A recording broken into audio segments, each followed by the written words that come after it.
You will hear a conversation between two students about buying a used car.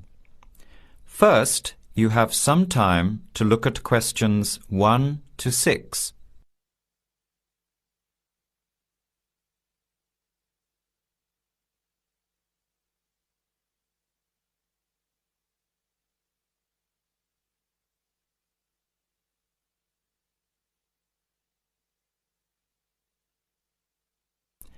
Answer the questions as you listen. You will not hear the recording a second time. Listen carefully to the conversation and answer questions 1 to 6.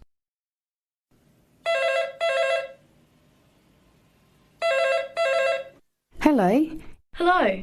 Can I speak to Eleanor, please? This is Eleanor speaking. Hi. My name is Jan. I'm calling about the car that was advertised on the notice board in the Student Union building. Is it still for sale? Yes, it is. Your ad says it's a 1985 Celica, in good condition. It's old, but it has been well looked after.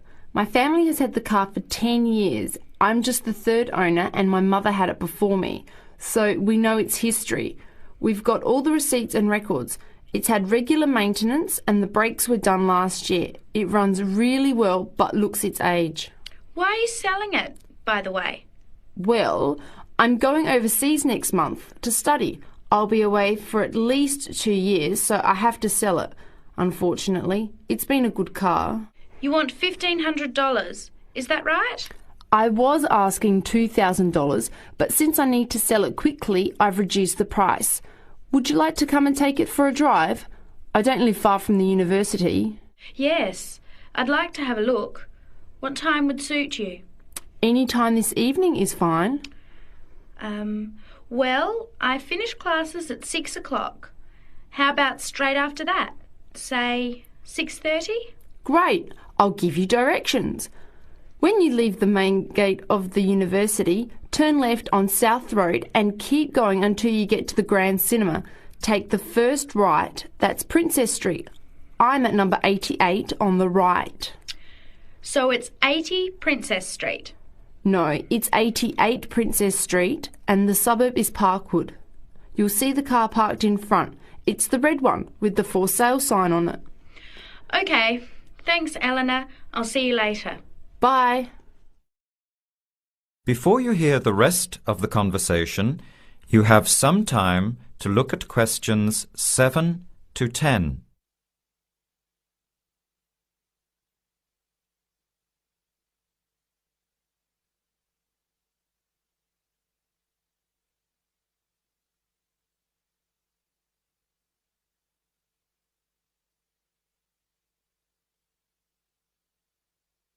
Later that day, at the university, Jan meets up with her friend Sam and tells him about the car. Hi, Sam. Hey, Jan. What's happening? I'm glad I ran into you. I've decided I have to get a car. You're going to buy a car? Do you really need one? I'd probably still be driving except that my car broke down last year. Instead of getting another one, I just moved closer to the university and went back to riding a bike. Better for the environment, better for my health, and I save a lot of money. Did it really cost that much? Well, when you think of registration, insurance, rising petrol costs, parking plus maintenance and repairs, it adds up. I know it's going to be expensive, but I really need my own transportation. It takes half an hour by bus each way to university as it is. But now I'm working at night in the city. There's no way I want to hang around waiting for a bus late at night, then walk 3 blocks home alone. Hey, I think you've got a point there. So what kind of car are you looking at? It's an 85 Celica, same kind as I used to have. The owner's asking $1,500. That's pretty old. How many kilometres has it done? You know, I forgot to ask. I'll have to check tonight when I go to see it. Would you be able to come with me to have a look? At about 6:30? Sure, I'll come, but I don't know a lot about cars. I do know one thing, though. I wouldn't buy an old car without having a mechanic look at it first. That's a good idea. But won't it cost a lot? Not really. You can get a check done through the Automobile Association for $80, and it comes with a report on the condition of the car. It can save you a lot of money in the long run. I'll keep that in mind. So we have to get to Parkwood at 6:30. Do you want to take the bus? It goes straight down South Road every 15 minutes. Or maybe we could walk. I don't think it's that far. Actually, I could borrow my roommate's motorbike for an hour or so. He's working all evening in the library. Do you think he'd mind? No way. He owes me a favour or two. Okay, great. See you at 6, outside the student centre. That is the end of part 1. You now have half a minute to check your answers.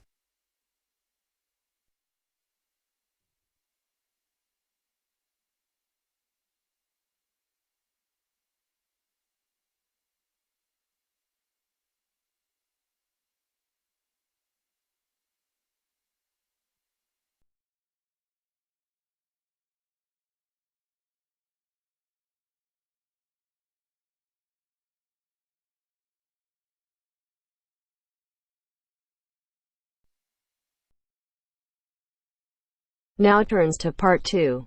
Part 2. You are going to listen to two students talking about a presentation on time management. First, you have some time to look at questions 11 to 15.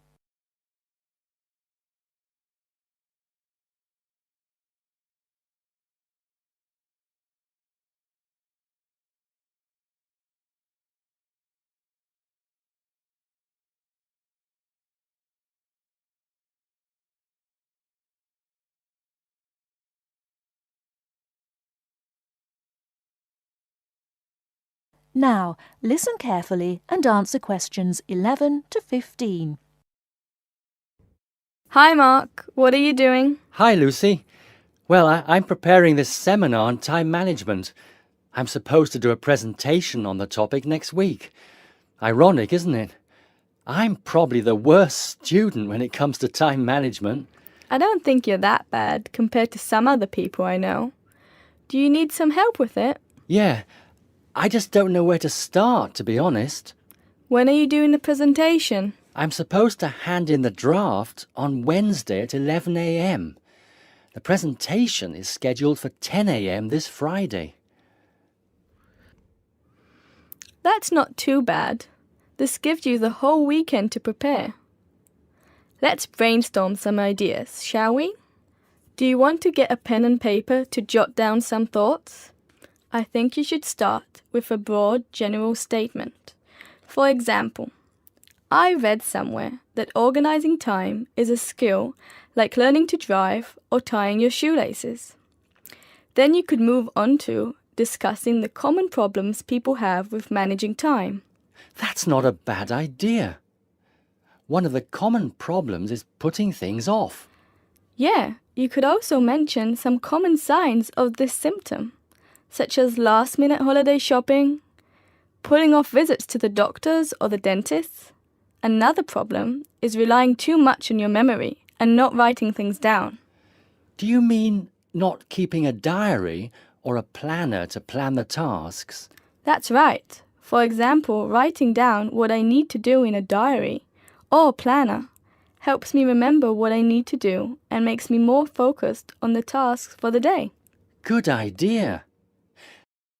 Before you hear the rest of the talk, you have some time to look at questions 16 to 20.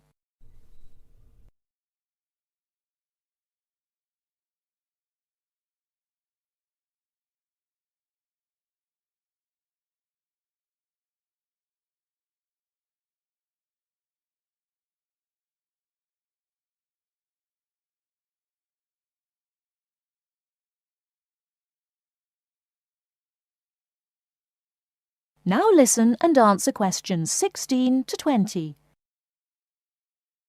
That reminds me of something I've been meaning to do for a while now.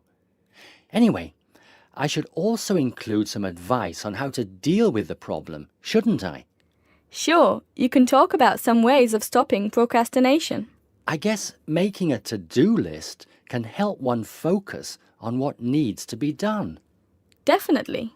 Another way to deal with the problem is to prioritize and do the hardest job first, the one which requires the most effort and concentration. Also, my tutor recommended that I should break big projects into small parts with a specific goal. Having an action plan has worked for me. I usually make a list of small tasks I need to do to achieve a goal. Sometimes I just don't feel like getting down to work because a task seems too overwhelming for me to even think about. This technique helps me reduce psychological pressure if I think of a project as a set of easily achievable tasks. Don't you think? I know what you mean. I often feel like that myself with the statistics project I've been doing this term. I'm well behind, and the deadline is next week.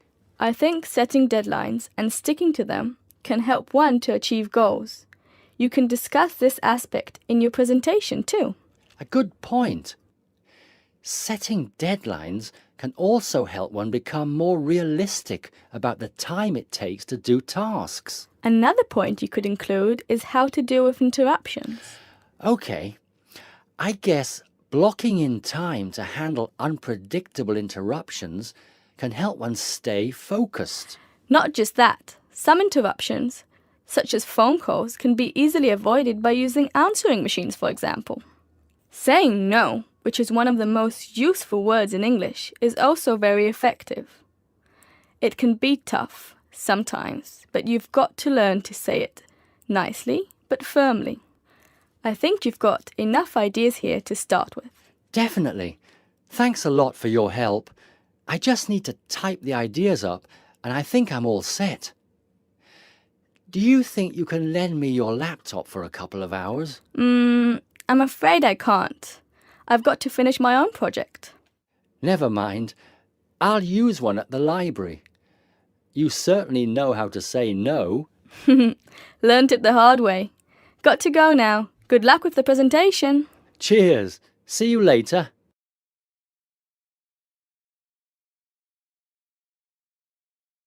That is the end of part 2.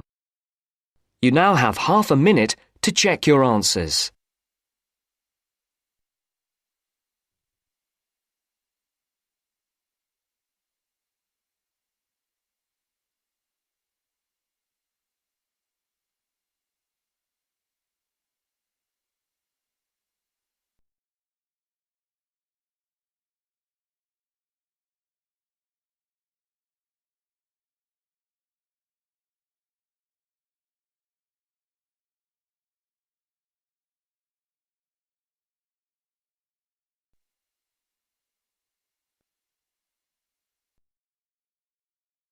Now turns to part 3. Part 3. You are going to hear a conversation between an interviewer and a professor. First, you have some time to look at questions 21 to 26.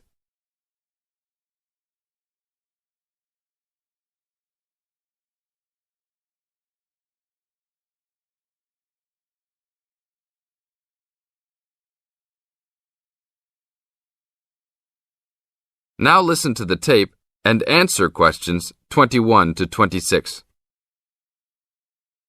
Today I'm here with Professor Nittick, who is our new university president. He has been a professor for 20 years and teaches many of the best classes on campus. I know many of you have had him as a teacher and know of his brilliance. Good morning, Professor Nittick. Thank you for stopping by the student station. Thank you for having me here. It is always great to get to meet many of the students who are involved with our school. I haven't been here since 2 years ago. Yes, I remember at that time you were still teaching every semester. 2 years later, you're only teaching every once in a while. But it seems like you are still always busy. The administration world is just as busy as the teaching world for you. How do you stay in touch with the university, even with the change in your everyday duties? I try to stay in touch with what is popular with the university students. I usually spend time with as many students as I can. They usually give me insight into what the new concerns and beliefs are for the new generation. On top of that, I try to be as youthful as I can. I consider myself to be youthful, at least for my age. So I always have a good time and try to stay young. I try my best to not just be a teacher, but also participate in university life. Interesting. So, are you still doing lots of academic work, or are you mostly concentrating on administrative affairs? Well, I mostly do administrative affairs now, but that doesn't mean that I still don't have a very deep interest in academic matters. I often visit other campuses around the world and meet other professors in my field. I learn the most by travelling and seeing the different places of the world and the different fields of thought. I even did a television programme last month in Manchester. Will you be on television any time soon then? Well, you can call the television station and see if I will be on television any time soon. Maybe I will be on the news report. I don't think it is really that significant, though. Oh, really? That sounds great. I will remember to look out for you. Let's move on. With all your busy travelling recently, how do you find time for your personal life? I try to keep my university life separate from my personal life. Sometimes it's hard to find time to just take my wife and 3 kids out for a family dinner, but usually we all manage to get together every few days. I'm taking a few weeks off next month to take my family down to South America, to Brazil for a few days. I can't wait to just sit on the beach. Wow, that sounds like a wonderful trip. Professor Nittick, could you tell the audience a little about what goes on in an average day of a university administrator? An average day? Oh, I don't think there is such thing as an average day for me. The last few weeks I've been travelling all the time. I can be in Los Angeles in the morning and in New York by the afternoon and back to Los Angeles by the evening. Sometimes I will spend the whole week at a new university, showing the new administrators the ins and outs of running a university. Sometimes I can spend the whole day in the office on the phone. So there really is no average day for me. I guess that is because I do so many different tasks. Sorry to let all the viewers down, but that is the plain truth. Now look at questions 27 to 30.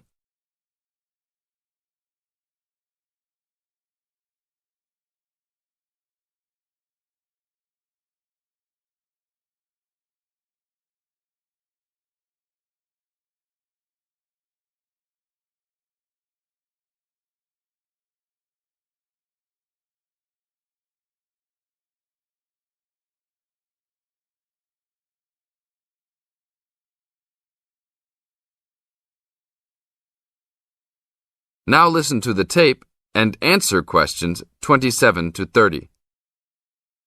Well, I guess I can sum it up for them. You are a busy man. That is probably a good description. So, are there any immediate plans for the coming few weeks? Well, I'm in Los Angeles for the next 2 days, and then I fly to Colorado to meet a new prospective professor for our university. I will be in Colorado for about a week. Then I go to Japan for the next 10 days to meet with our university branch in Japan about record sales there. After that, I return to Los Angeles for a week, just in time for the graduation of the class of 2001. There you have it, my next month's schedule. Thank you very much, Professor Nittick. I always enjoy having you on our show. We hope to have you back on our show next time.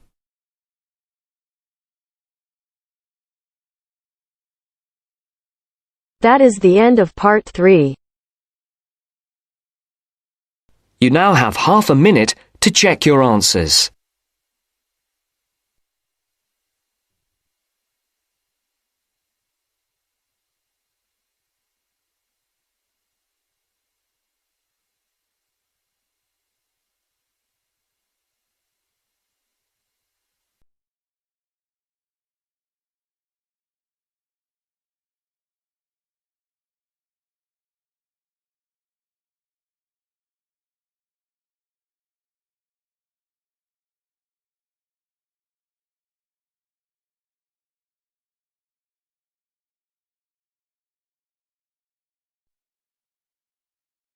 Now turns to part 4. Part 4. You will hear a lecturer talking about the process of fossilization. First, you have some time to look at questions 31 to 40.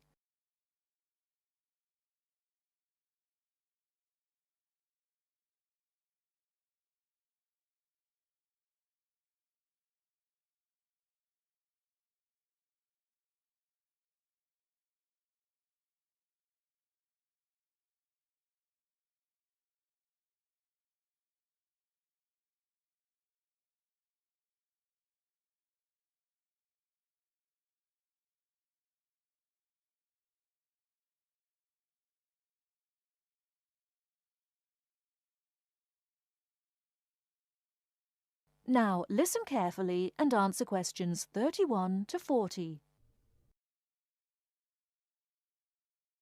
The foremost exhibition in any great natural history museum is almost invariably a skeleton of a large dinosaur, often the famous Tyrannosaurus rex, or T-Rex as it's usually known. Thus, one would think that these skeletons are plentiful, one for each museum, and more to spare in the basement. Well, here's an interesting fact. Almost every one of those T-Rex skeletons are just copies of the original fossils, and we only have 20 sets of these in the whole world. And the most complete is still missing 1/5 of its bones, and the rest are missing a lot more. And given that these dinosaurs once numbered in the thousands and existed on this earth for perhaps 3 million years, you can realize an obvious fact. Fossilization is actually an extremely rare occurrence. Fossilization can only occur when, after an animal dies, it is buried in soft mud or silt relatively quickly, before the body completely rots or is torn to pieces by scavengers. Given this fact, the overwhelming majority of fossils are in marine sediment, where former marine life sank to the sea bottom, where sediment was being continually deposited. This means that we have a fairly good idea of the life in Earth's ancient oceans, but a much sketchier view of the land-based life forms. Fossilization on land needs water and mud, meaning that it is most often near ancient river sites and lakes. But it is still so rare that there are, in fact, large stretches of geological time about which we don't quite know what was happening at all. So, given that fossilization is so rare, the natural question is, what can increase its odds? Well, fossilization mostly occurs with organisms which meet 3 basic criteria. 1, they must have hard body parts, for example, shells, plates, bones, and teeth. Unfortunately, the soft parts just rot away far too quickly to be fossilized. And I say unfortunately because it is often the soft fleshy features that most interest us. An elephant's trunk, for example, would not fossilize, and from the skeleton alone, we would never know the trunk was there. The second criterion for more likely fossilization is that the organism in question must have existed in considerable numbers and be spread over a wide geographical range. This simply increases the statistical probability that one of them will one day be fossilized and hopefully found. Finally, and by the same logic, the species needs to have existed on the Earth for a long time, and the longer, the better. So, these are the 3 main criteria, but there are others. Being a large size, for example, helps us to notice and discover them as fossils more easily, and being a marine organism, as mentioned, helps also. Trilobites, a strange sort of ancient crab, are a perfect example. Their body structure was one of hard plates. They existed over virtually the whole world of their time and over a huge span of geological history, over 250 million years in fact, one of the longest ranges of any creature ever. Added to this, some species could grow to relatively large sizes, and they lived in the sea. Perfect. These creatures meet all the criteria, and as a result, museums all over the world are spilling over with trilobite fossils of all shapes and sizes. As far as fossils go, they are common. So, let's think about T-Rex once again. It too basically meets all the criteria that we mentioned. It has hard parts, being the bones, had some dispersion, and had been around for a long time, although it cannot compare to trilobites in this respect. However, it does have one important advantage over trilobites. It is large, very large, which means we can discover it far more easily than many other fossils. And here's another advantage. Dinosaur hunters are a dedicated and fanatical breed, continually at work in all the likely sites of the world. Basically, us human beings are fascinated by these creatures, so much that we are always searching for them, probably more than any other types of fossil, meaning that more T-Rexes will inevitably spring up in the future, and one is certainly glad for this.